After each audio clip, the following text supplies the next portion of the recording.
Hello, glad you were able to join us tonight. We're going to be on tonight sharing some grace, some peace with you, hopefully to help your night be more productive. Uh, we're excited about the opportunity that God has given us, and so we'll get started in about 5 minutes. Give you some time to log on and to let me know that you're here with me. As you link onto this, if you would take time to share that with others. We definitely want to be a blessing to others as we move through this. We're going to be doing this 5 days a week at 9 o'clock, and hopefully being able to share some concepts, some principles. I call it grace and mercy with each other, and as we share this, we want to make sure that we're actually able to share it with others as we move forward. We'll get started in about 4 minutes. We got about 4 minutes. But while you're waiting, while you're holding, if you could share it on your page and really get the word out so that we can be a blessing to others as well. We have just started reading a book entitled How to Survive Change. How to Survive Change. The book is written by M.J. Ryan, and so we're about to get started with that. And as we share this, I'm just sharing some insights, some things that I'm reading. I will say that one of my goals this year is to read. I'm on a journey, a goal. I want to read a book a week. We started that process last year in the middle of the year, but hopefully we'll be able to finish it this year. We'll be doing a book a week.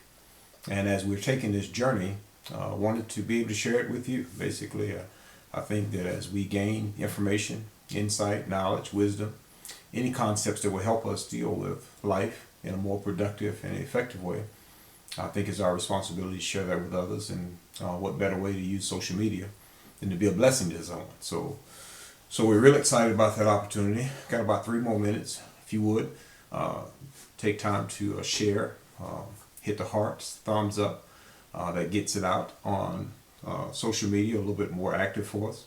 And that's a good way where you can help us share with others as we move forward with this teaching. I see you, Coach, and I see you also, Margaret Ellis. I haven't seen you in a while. I'm glad you're with us tonight. And as others get on, we pray that you will just continue to share this and get this word out.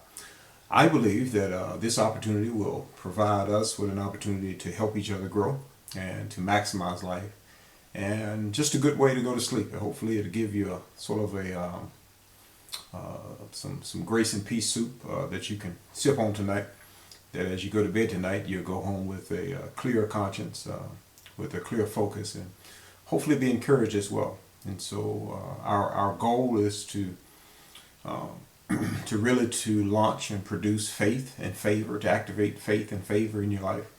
And we will do that through some teachings as we're sharing this. Hey, Miss Johnson, God bless you. And so as we're sharing this, I'm really, really excited. This is going to be an amazing blessing for you tonight. It has tremendously blessed me as I was preparing for it.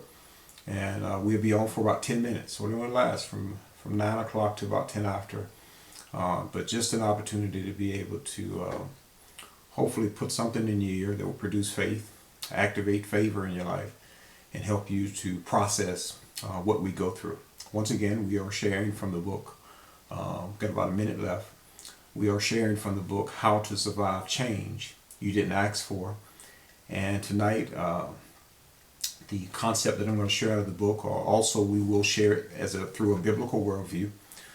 So as we're sharing this, we will definitely look at the concepts through a biblical worldview, which I think will help us in every phase and area of our life.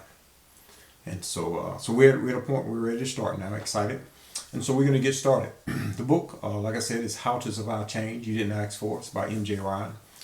In the book, last week we discussed 7 truths about change, and but tonight I really want to be able to share how to use resilience to gain an advantage. How to use resiliency to gain an advantage. Resilience is interesting because that concept, that word is really defined as the capacity to recover quickly from a situation, from difficulties, something that you may have gone through, something that you may have experienced. And so resilience is one of those concepts. When you understand it, it's the ability to be able to bounce back. It's being able to bounce back after you have been through something. So another definition for the word resilience is the ability of a substance or an object to spring back into shape, elasticity. And so when you think of elasticity, when I think of it from a biblical standpoint, one of the things that, God bless you, Miss Amy, one of the things that blesses me is when I look at it and how Jesus sent us out. One of the things he instructed the disciples to do was he says, I want you to be as harmless as a dove, wise as a serpent. And one of the things that a serpent does every year is he sheds his skin. And the reason he shed his skin is because the skin has lost its elasticity to be with him in the next season. So it has no flexibility for the next season. And so what happens is he sheds that skin because that skin will not be beneficial to him where he's going. He's very resilient, and so in his growth, and he's not going to hinder his growth because of the shell that he's in. So it's important now that as we are confronted with change, confronted with challenges, confronted with situations, that we understand that it's important that we bounce back. We don't let things shape us to the point that the phrase we use is bent out of shape. Anytime you're bent out of shape, change can cause that. But it's important that you bounce back, that you snap back to your original state. So one of the other definitions I liked as well was resilience is the capacity of a strained body to recover its size and shape after being deformation caused especially by compressive stress. So stress can cause you to be bent out of shape. And so the concept that I really want you to grab tonight is that when we are going through challenges, and sometimes they can be emotionally, you can be emotionally disturbed, emotionally unhinged, it's another way to look at it, or physically displaced. It can be an employer that you got laid off, or it can be a situation where a relationship didn't go the way you wanted to go. Those are changes that take place in our life that we really didn't ask for. But if we can understand this concept of resilience, we can learn how to use change now to work to our advantage. So the thought is, in 2 Timothy, he says it this way. He says, "For God has not given us the spirit of fear, but of power, love, and a sound mind," or self-control. And so as we're facing challenges in life now, it's important that we take the concept and understand this. You cannot, things will get better when you get better. Let me start with that. So things will get better. When you get better, things get better. And so life and business is like the changing seasons. It's life, things change all the time. And the thing I want you to grab hold to is there are 4 things you want to major in order to make resilience work for you. Number 1 is you want to learn you want to understand the concept that seasons come and they go. You can't stop a season from coming. You can't stop it from going, but they just come and they go.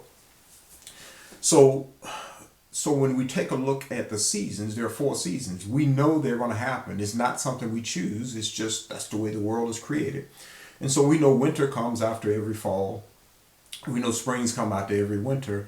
It doesn't matter what time of the year. It doesn't matter where you come from. It doesn't matter how long you've been here. That is the case. So resilience, being able to bounce back is being able to understand that just because the seasons are coming and they're going to change in our life, then there is a way where we can manage that concepts and major or understand the seasons and maximize them to make it work on our life. For example, for the winter, you need to learn how. So this is point number 1. I got 4 points. But point number 1 is you want to learn how to manage the winters. Why? Because the winter always comes. It comes right after the fall. It's kind of like day and night. You know, there's day and then there's night. They come and they go. And so, and you want to be able to understand that winters can come, and when they come into your life, they're really designed to make you wiser. Not necessarily for that moment, but making you pre-plan your life, and so you have a plan in place prior to. The second concept that I wanted to share with you is that not only does winter come, but spring comes after the winter. And so the second principle I want to share with you is that it's going to be very important now that you learn how to take advantage of the spring.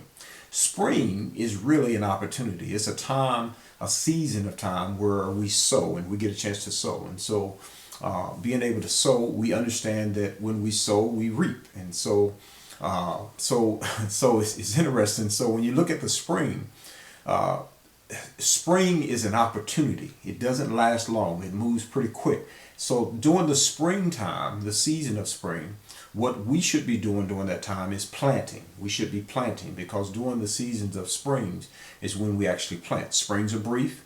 And if I choose not to plant in the spring, I put myself in a position where I have to beg in the winter. So the thing I want to encourage you is that utilize your spring for the opportunities. Now, let's look at this. The third concept is you have to learn how to protect your crop through the summer. So where we sow in the spring, the summer comes and the heat comes and the things get so intense that in the dry seasons, it can actually destroy what you have planted. So spring is used to plant, but where the summer is used to protect. You have to protect your crop. This is very important. When you look at your life, the things you have sown, the things you have been working on, you have to be able to protect them because listen to this concept. So every garden is always invaded. All good is always attacked. You just have to expect it. It's going to happen. And so when you're doing something good, it will always come under attack. It will always come under invasion. It's been that way since the beginning of time. God planted Adam and Eve in the garden, and it's a great place, good things. Everything was going good, and then there was an invasion. And because Adam did not protect now, he put himself in a position because he didn't protect. He left things vulnerable, and so the enemy comes in and robs those things and attacks those things that are good in your life. So always understand that when you're doing something good, it will come under attack. So you must plant it, but you must also protect it because even if you're sowing in a garden and you're planting just in the natural world, once the crop starts growing, all the worms start coming, the deer start coming, everything wants to eat your crop. And so you have to protect it. And so the concept is protecting the crop and because your crop is valuable to you. And so take this principle and apply it personally. So you have to protect your values. What are the things in your life that are valuable to you? You have to protect those. That's how you survive change that you didn't ask for. Even though we'll go through times, we'll go through seasons, but we want to learn how to maximize and how to protect the values that are important to us. And the fourth point is this. You want to learn to reap in the fall without complaint. Learn to reap in the fall without complaint. So fall is the harvest time, and that's when we get back all the things we've been sowing, and you reap and you gathering all this harvest back together. So the concept is that if you don't get back in return what you really wanted, don't blame it on somebody else. Take full responsibility for who you are, what you have done, where your life is. Because if you put your life and your blame on somebody else, or if you put the results on somebody else, then what you're doing is expecting somebody else to change it for you. I want to encourage you in something.